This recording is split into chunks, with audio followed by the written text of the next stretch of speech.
G'day, I'm a guerrilla gardener myself.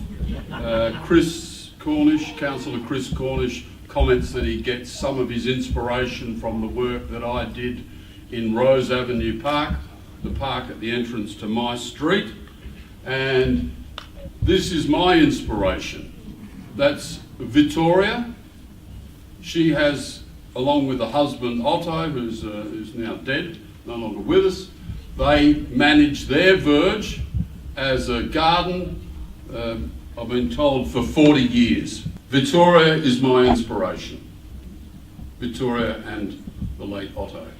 This is the park at the entrance to my street. Pretty much a desert. 2004. Wow. I said to some people earlier on when they looked at the park, I said, when you see what it is now, you won't really believe it. That's how it was, is how it is now. And all of the trees in that park were planted by local residents. That's the bay leaf, lemon in the background, chili plants, papaya, and there's a combination of parsley, lemongrass, and the lovely nasturtium, which goes down well in a ham sandwich. And the quince, a quince that I struck myself, and that's growing. We like the guerrilla gardeners. Can't have enough guerrilla gardening.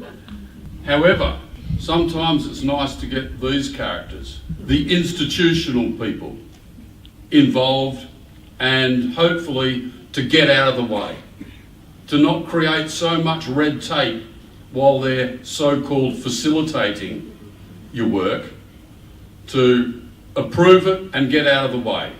And in essence, that's what Councillor Cornish did, and the council did with the verges, but the verges is only one part of the public domain. I'm interested, and it's our local group, the Bayswater Urban Tree Network. We're interested in the street verge, public domain.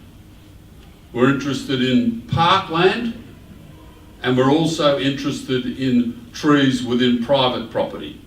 If we're going to increase the canopy, we can't squib it on the issue of the conservation of trees on the private domain. So what should be our future? Should it be the dystopia of what Rose Avenue Park was, or should we be aiming for something like a utopia? The desert or the garden city?